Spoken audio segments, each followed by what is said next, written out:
September 13 na Biyernes. Magandang umaga po. Nakalaya na po ang paring si Father Michael Ufana mula sa pagkakabihag ng mga rebeldeng mula sa Nur Miswari faction ng MNLF. Kaugnay nito, may news to go si Jiggy Manikad. Jiggy? Karahawi at kanina nga ngayong umaga ay pinalabas ng mga miyembro ng MNLF itong si Father Ufana, bagamat naiwan ang kanyang ama na bihag pa rin ng mga miyembro ng MNLF. Ayon yan mismo kay Monsignor Crisologo Manongas na siyang administrator ng Archdiocese of Zamboanga. Lumalabas na ayon kay Monsignor Manongas na may ongoing negotiation. Kumbaga, inilatag ni Haber Malik ang kanyang mga naisin at si Father Ufana ang ginagamit niyang tulay sa ngayon para sa naturang negosasyon. Ngayon ay nasa PNP o hawak ng mga otoridad ito si Father Ufana para sa isang debriefing at sa impormasyon nga nakuha natin ay posibleng iharap siya ni DILG Secretary Mar Rojas mamaya sa isang press conference, bagamat wala pang talagang kumpirmasyon nito. Ito lang yung mga lumulutang na impormasyon kaugnay ng pagdating din ni Pangulong Noynoy Aquino dito at isang press conference ang inaasahang gaganapin dyan sa Western Mindanao Command. Kagabi kasi, Karahawi, ay pumutok sa social media sa pamamagitan ng isang news agency ang itong pagkaka-release umano kay Father Ufana at pagsuko ng may 80 miyembro ng MNLF, pero lumalabas na yung impormasyong yun kagabi ay kuryente lamang at hindi totoo.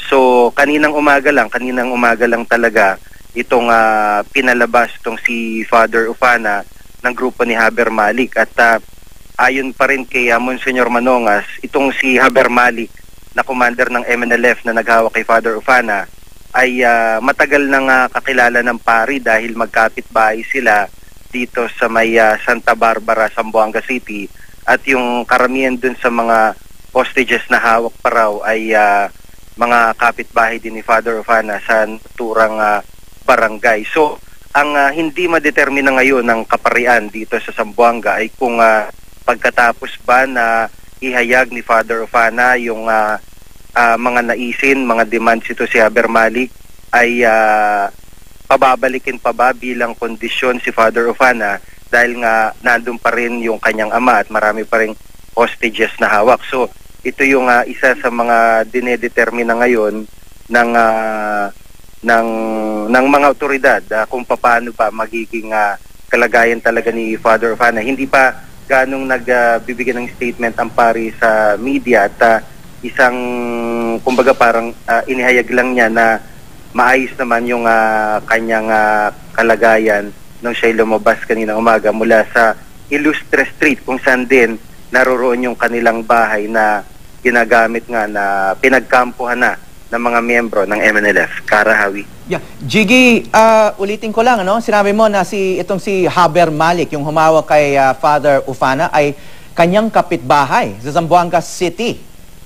Oo, dun sa barangay Santa Barbara. At ito'y residente ng barangay Santa Barbara. Base na rin to sa mga impormasyon na ibinigay sa atin ni Monsignor Crisologo Manongas. At yun ang naging dahilan kasi kahapon na ibalita na natin sa 24 oras na meron ng paabot na impormasyon tong si Haber. Nakipag-usap na ito sa mga pari na hawak nga niya, siya naghahawak mismo kay Father Ufana at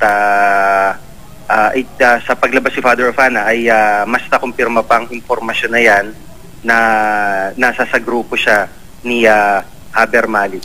Jiggy, ang ibig bang sabihin nito ay may mga iba pang MNLF rebels na ngayon ay may hawak ng hostages na mga residente rin ng Zamboanga?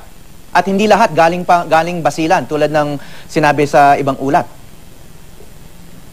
Yung ibang hostages ay karamihan doon, Hawi, mga taga ron din sa Barangay Santa Barbara at parang lumalabas, kumbaga parang grupo nila yung pagkakahawak.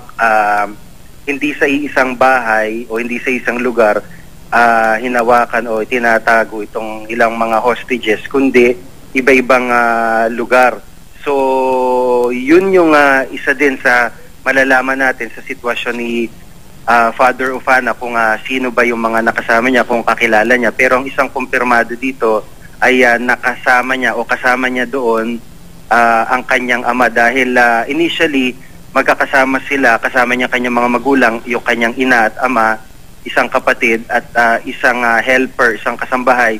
Pero yung kasambahay at yung kanyang kapatid nakatakas, yung kanyang ina ay kusang pinalaya dahil sa kondisyon nito na may sakit. So naiwan yung kanyang ama at si Father Ufana. So ngayon nga pinalabas to si Father Ufana.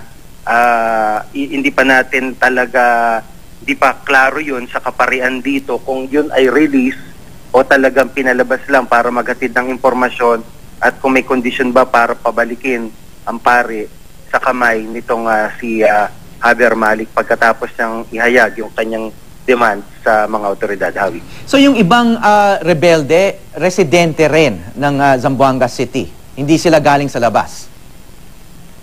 Yung yun ang wala pa tayong impormasyon tungkol doon sa background ng ibang mga rebelde, bagamat yung initial na reports na nakakaabot sa atin kumbaga parang nagsanib-sanib na lang ito nagsama-sama at meron daw may impormasyon yung ibang mga nakausap natin na yung mga napalaya nung iba na parang yung nung nakalipas sa mga araw na parang yung iba talagang inimbitahan lang, may mga bata daw, may mga parang teenagers na inimbitahan para sumama dun sa initial na marcha, pero bandang huli ay nang magdesisyon to si Javier Malik na kubkubin nga yung barangay Santa Barbara at Santa Catalina, lumalabas na nahila lang sila yung iba doon. So wala na silang choice kundi sumama na lang doon sa mismong lugar kung saan nagkukuta nga itong mga miyembro ng MNLF. Pero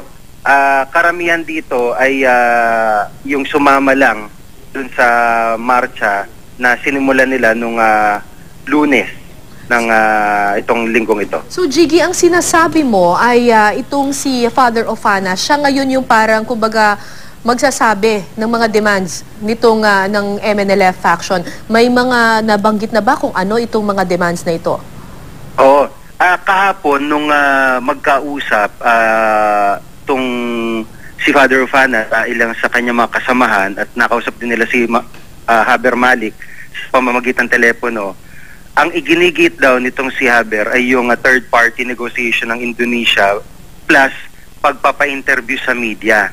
So sa ngayon, sa pagkakaalam nila Monsignor Manongas, tila ito nga yung sitwasyon na si Father Ufana muna ang nagiging tulay para ilatag yung nais ni Javier Malik at ang hindi nila masiguro doon sa parting yon kung ito ba o isa sa mga kondisyon ay pababalikin sa loob ng kung saan nagkukuta ito sila Javier Malik itong si Father Ufana dahil sa mga sandaling ito naruroon pa rin pinaiwan yung kanyang ama doon sa loob mismo ng barangay Santa Catalina kung saan naruroon yung kanilang bahay. At itong bahay nila, 2 palapag, ito yung pinakamataas doon sa barangay.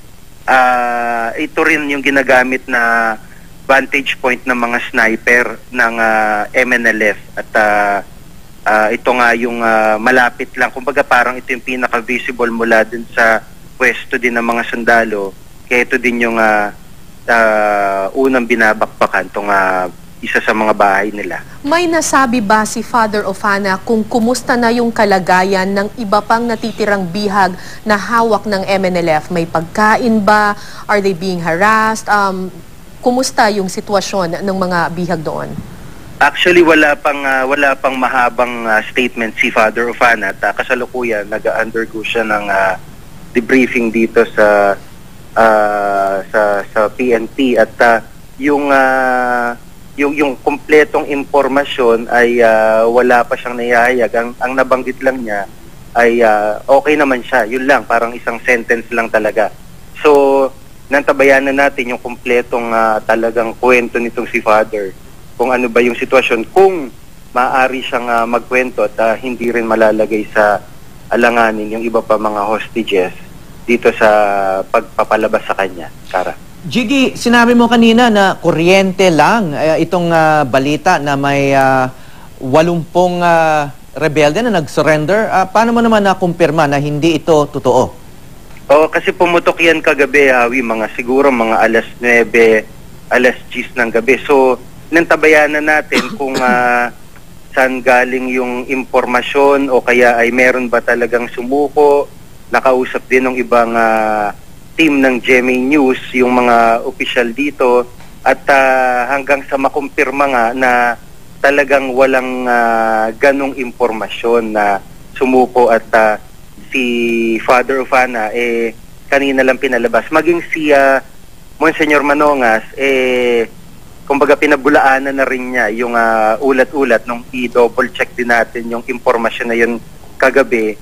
Wala daw talaga silang impormasyon na hawak kaugnay ng release ni Father Ufana. So, kanina lang umaga sa local radio dito, doon lamang nakumpirma at nang tawagan pa si Father, si Monsignor Manongas ay nakumpirma niya. Bagamat hanggang ngayon, hindi pa rin sila nagkikita, nagkakausap lang sila sa pamamagitan ng Kura Paroko ng St. Joseph, kung saan naman Assistant Parish Priest itong si Father Ufana. Hawi.